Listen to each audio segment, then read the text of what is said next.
24 heures dans le Van Ulysse, comment cela se passe? C'est ce que vous allez découvrir. La journée commençant à minuit, cette vidéo commence donc à minuit. Je vous dis donc à demain.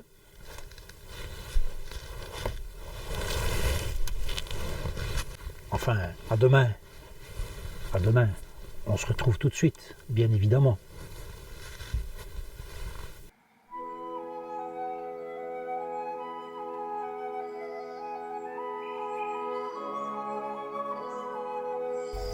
Figurez-vous que ma journée commence, comme celle de n'importe qui sur Terre, par le réveil.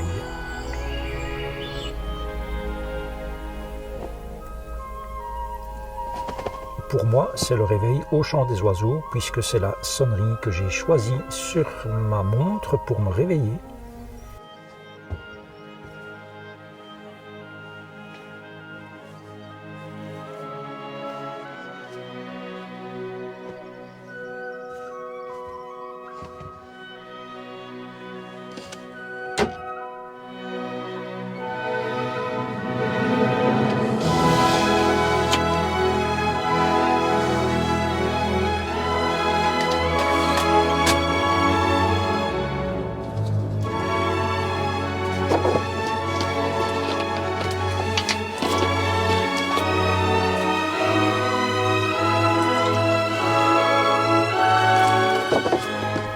S'ensuivent des gestes qui sont répétés de manière quotidienne, c'est-à-dire que dès que je suis levé, je fais mon lit.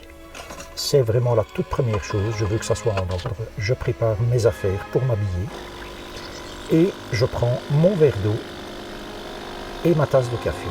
Sans cela, je ne démarre pas ma journée. Ma configuration électrique dans le van, j'en ai déjà parlé plusieurs fois. Avec la Goal Zero, c'est vraiment le top, puisque j'ai mis 220 volts, totalement séparé de l'électricité du van.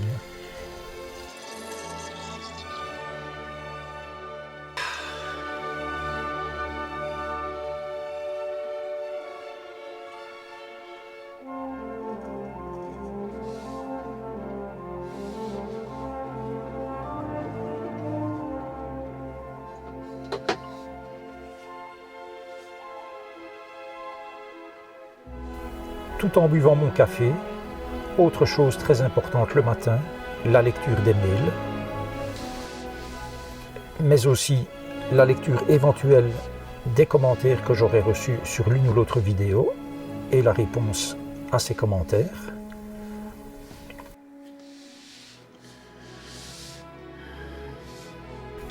Et ma sacro-sainte partie de cartes, c'est en fait le seul jeu que j'ai sur mon smartphone.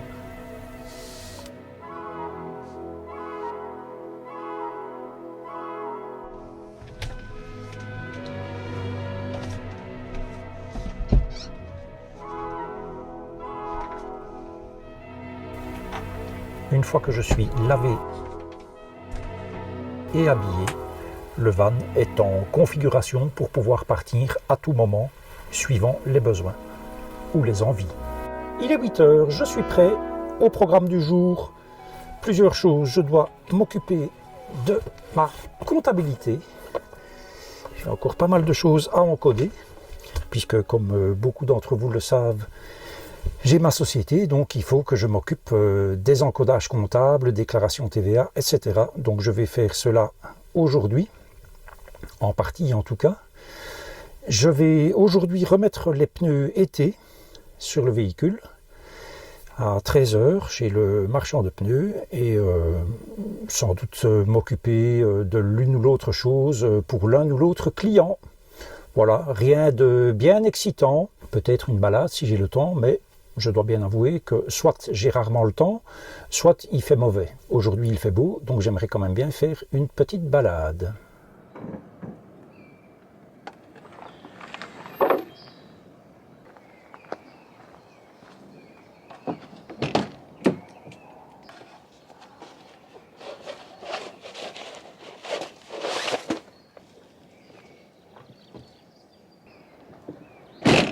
Je dois finalement partir à la rencontre d'un client auquel je dois rendre sa tablette iPad mise à jour et avec mon application mise à jour dessus également.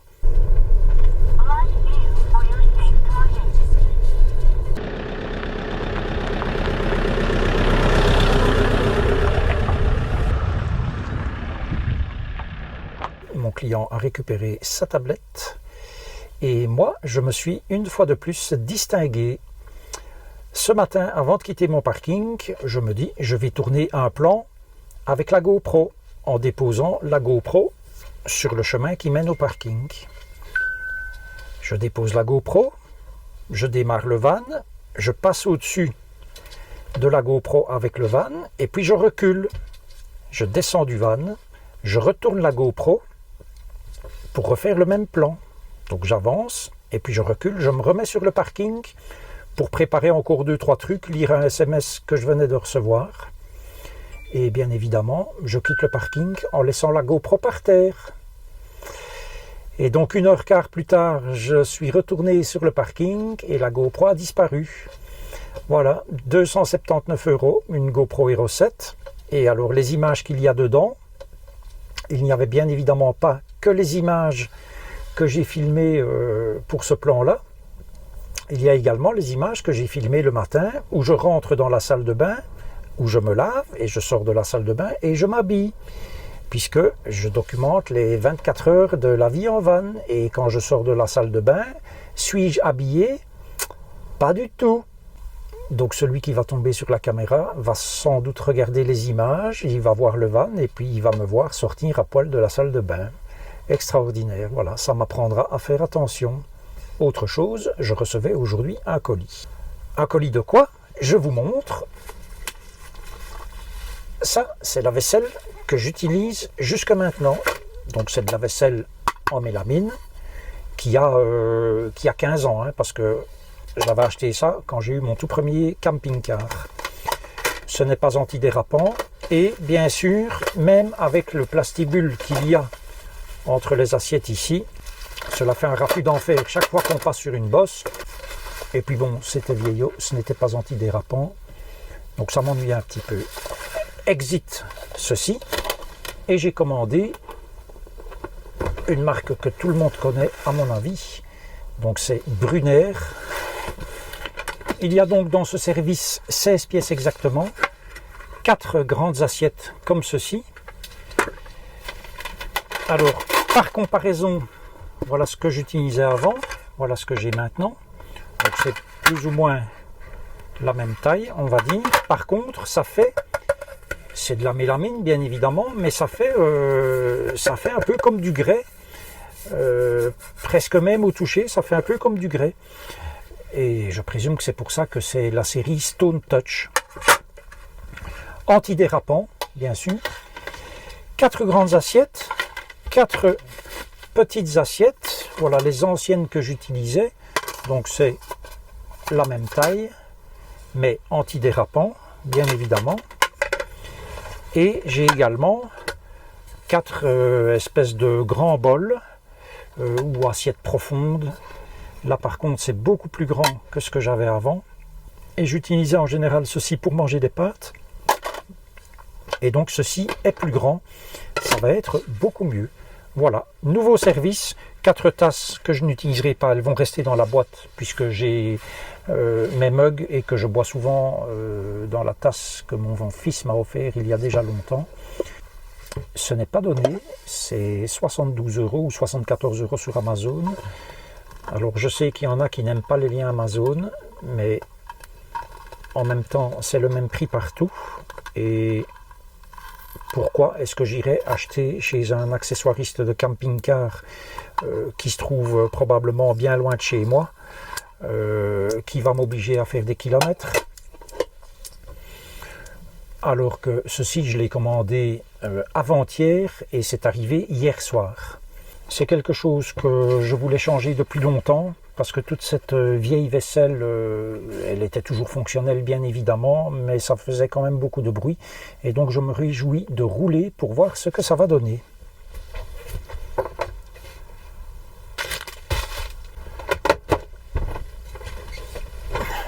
Le midi, pour moi, c'est toujours tartine. Le pain français, la baguette, c'est bien évidemment meilleur, mais ici en Belgique, les baguettes ne sont pas terribles. Donc, j'achète du pain coupé en grande surface. Et petite astuce pour ceux qui font la même chose que moi. Donc moi, le pain, il vient du Delhaize, mais je prends 2 sacs et pas un seul, ce qui permet au pain de se conserver quand même un petit peu plus longtemps. Du beurre, tout simplement, et fromage, charcuterie, repas tout simple. 9 fois sur 10, le repas complet, je le prends le soir. Pour la bonne et simple raison que la journée, voilà, je suis occupé à vaquer à mes occupations et donc manger une tartine à midi, c'est beaucoup plus simple. Quand je dis une tartine, c'est en général 3 tartines. Je ne sais pas si en France vous faites 2 repas complets. Nous en Belgique, c'est rarement le cas. Le matin, je mange parfois 2 croissants, des croissants aussi de grande surface, hein. Pas des croissants de boulangerie. Mais finalement, c'est très rare que je mange le matin. Il est 14h30, je suis installé sur mon parking pour l'après-midi, la soirée et la nuit. Demain est un autre jour, donc je verrai bien ce que je fais demain. Là, j'ai décidé de plutôt m'attaquer au montage de la vidéo en espérant pouvoir la publier éventuellement dimanche. Et la comptabilité, ma foi, il n'y a encore rien de vraiment urgent, donc elle attendra un petit peu. Je vous avoue que je procrastine un peu sur la comptabilité et je ne dois pas être le seul à mon avis.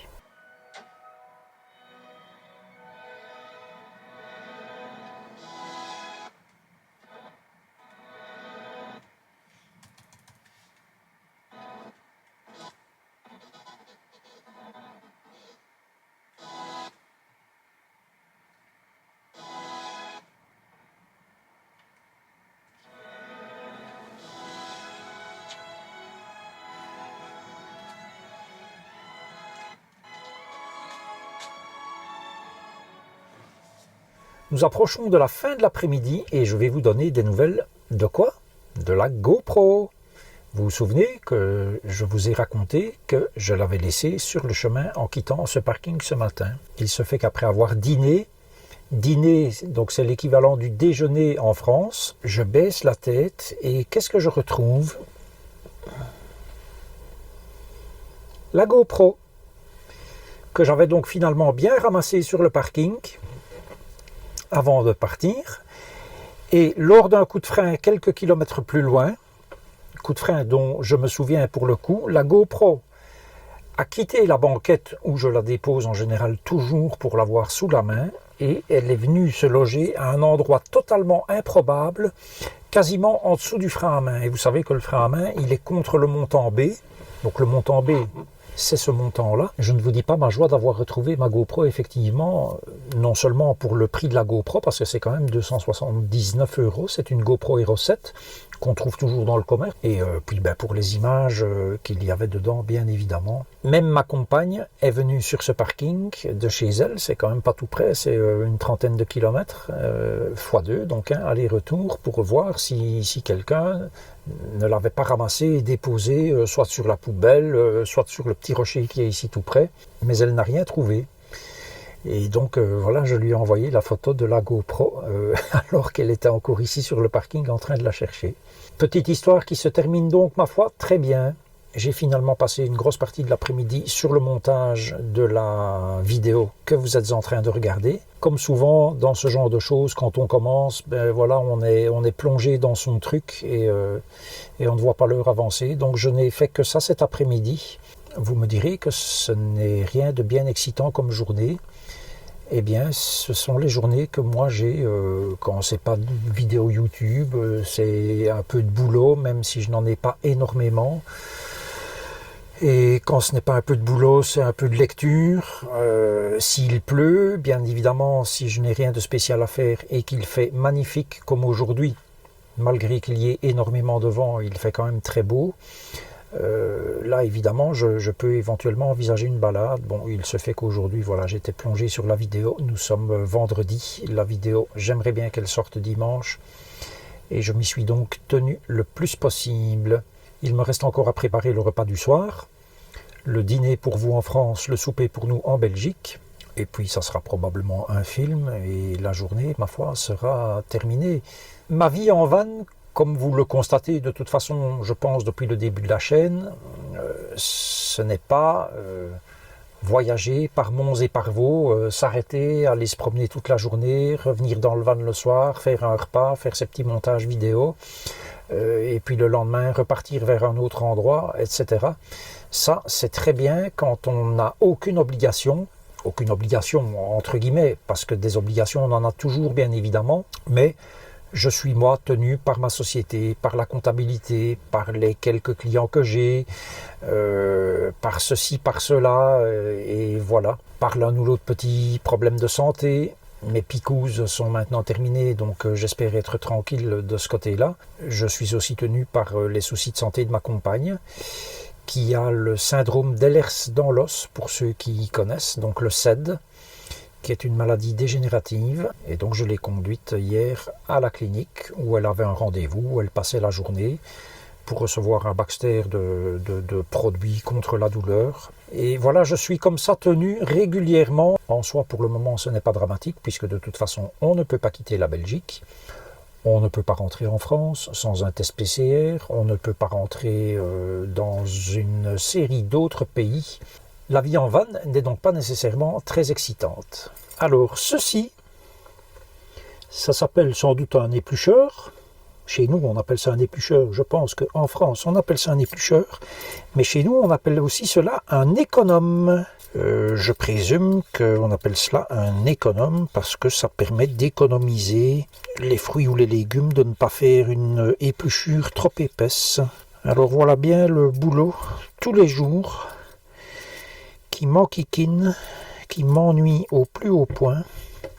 C'est faire à manger. J'ai horreur de ça. Et il y a 7 ans, je n'avais jamais cuisiné de ma vie, hormis des œufs à la coque ou des œufs durs. Et comme mon fils avait décidé de vivre avec moi, il a bien fallu que je m'y mette. Maintenant, je ne suis pas du tout un cuisinier, déjà parce que ça m'énerve. Donc moi je fais toujours au plus simple, mes repas c'est tous les jours la même chose, viande, pommes de terre et de temps en temps à la place des pommes de terre, du riz ou des pâtes ou des pennes. Des pennes ce sont des pâtes aussi bien évidemment. Hier soir par exemple c'était des pennes avec du saumon, le tout avec de l'huile d'olive et aujourd'hui ça sera steak, alors malheureusement pas avec des frites. Moi qui étais un bouffeur de frites jusqu'à il y a peu. Et voilà, pas de frites en vanne, donc on fait sans. Aujourd'hui, ça sera pommes de terre, des tomates. Alors pourquoi des tomates? Tout simplement parce que la salade qu'on achète, soit il faut l'acheter fraîche, mais il y a quand même guère de place dans le frigo du van. Ou alors il faut acheter de la salade en sachet, mais pour une seule personne, c'est toujours le même problème. C'est que c'est de trop. Et le problème de la salade en sachet, c'est que le lendemain, ça n'est déjà plus terrible du tout. Alors, il n'est bien sûr pas encore temps pour moi de manger. Je mange en général vers 19h. Ah oui, j'ai une vie qui est extrêmement bien réglée. Hein. Donc, le repas de midi, c'est quasiment tous les jours pile à midi. Et le repas du soir, c'est quasiment tous les jours pile à 19h. Pourquoi j'aime bien manger tôt? Parce que ça me permet de profiter de la soirée tranquillement. En général, vers 19h30, 19h45, tout est terminé, ma vaisselle est faite et rangée, puisque ici, rien ne traîne jamais, tout est rangé au fur et à mesure. Quand je me lève le matin, comme vous avez pu le voir, mon lit est refait avant que je ne fasse quoi que ce soit. Mon linge sale de la veille est rangé dans le sac à linge. Et tout est toujours nickel. Comme je l'ai déjà dit, quand on vit dans un espace restreint, c'est quand même le minimum, à mon sens en tout cas, de vivre dans quelque chose de plus ou moins rangé. Comme je l'ai mentionné ce matin, j'ai fait réinstaller les pneus d'origine sur le véhicule. Donc les pneus Nokian restent chez le marchand de pneus jusqu'à l'hiver prochain. C'est un service qu'on paye évidemment, mais enfin voilà, c'est le prix de la tranquillité, je vais dire. En ce qui concerne l'usure de ces pneus neige Nokian, j'ai parcouru 7300 km avec et la profondeur de sculpture à l'avant est de 6 mm et à l'arrière de 8 mm. Sachant que neuf, la sculpture a 9 mm de profondeur.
repas est terminé, avalé, la vaisselle est faite, tout est rangé, tout est nickel, prêt pour recommencer une nouvelle journée demain. Pour la soirée, je vais regarder un film. Alors, dans le van, je n'ai pas de télévision, ni d'antenne de télévision TNT ou parabolique ou quoi que ce soit. Ce que j'ai, c'est un écran de 27 pouces que j'avais avant que je ne démarre cette vie en van. Et cet écran de 27 pouces était connecté à mon Mac. C'est un écran LG 5K de 27 pouces. Seul connectique à cet écran, 4 ports USB-C, dont un qui sert à connecter soit mon iPad, soit mon Mac. Il n'y a même pas un interrupteur pour le mettre en route ou pour l'arrêter. Pour regarder un film, je n'ai pas énormément de possibilités. Je dispose d'Amazon Prime Video, puisque j'ai un compte Amazon Prime. Et donc d'office, on a Amazon Prime Video avec. J'ai également depuis peu Netflix. Mon fils a un abonnement Netflix qu'il partage avec un copain. J'ai simplement proposé de passer au niveau supérieur et moi je paye ma quote-part évidemment. Je lui ai payé pour l'année comme ça on est tranquille et il m'a créé d'ailleurs un profil rien que pour moi. Je regardais les films dans la plus basse qualité sachant que je n'ai que 30 GB de disponible à mon abonnement data. 30 GB ce n'est vraiment pas beaucoup, ça fait 1 GB par jour. Un film Netflix dans la plus basse qualité sur l'iPad c'est 0,3 GB par heure. Ça peut très très vite partir. Donc maintenant, je procède d'une manière totalement différente. Je télécharge les films sur l'iPad, puisque sur l'iPad on peut le faire, alors que sur l'ordinateur je ne peux pas le faire. Et contrairement à Amazon Prime Video, avec l'application Netflix, eh bien, je peux tout simplement brancher mon iPad sur mon écran externe, ce que je vous montre tout de suite. Accessoirement, cela va recharger l'iPad. Pareil, si je branche mon MacBook Pro sur l'écran externe, il va recharger aussi, puisque l'écran externe est alimenté en 220 volts grâce à la Goal Zero évidemment. Donc la Goal Zero, pour le moment, elle est en train de pomper 53 watts avec l'écran allumé et l'écran qui recharge l'iPad. Et vous avez pu voir, nous sommes vendredi soir, début de la première dans 30 minutes. Pour Life is a Trip. Donc ça, je vais quand même regarder avant de regarder un film. Pour démarrer un film, je vais simplement dans ce que j'ai téléchargé. Voilà, dans les téléchargements. Le prochain film que je vais regarder, je crois que ça va être The Silence. Et puis, il me suffit de tout éteindre. Je peux refermer mon iPad et voilà. Je dispose quand même d'un bel écran pour regarder mon film. Voilà donc comment je procède pour regarder un film. Cette journée est maintenant terminée, il est presque minuit. D'aucuns diront que c'est une journée, ma foi, fort banale, fort peu palpitante, mais voilà, ce sont les miennes. Je ne vais pas dire qu'elles sont toutes comme ça, mais elles se ressemblent quand même peu ou prou, surtout en cette période de confinement et de couvre-feu. J'attends bien évidemment des jours meilleurs, mais je pense que c'est la même chose pour tout le monde. Et puis, ma foi, banale ou pas banale, elle a été bien remplie quand même, comme le sont en général toutes mes journées. Je prends maintenant congé de vous, je vous dis à la prochaine, et d'ici là, prenez grand soin de vous.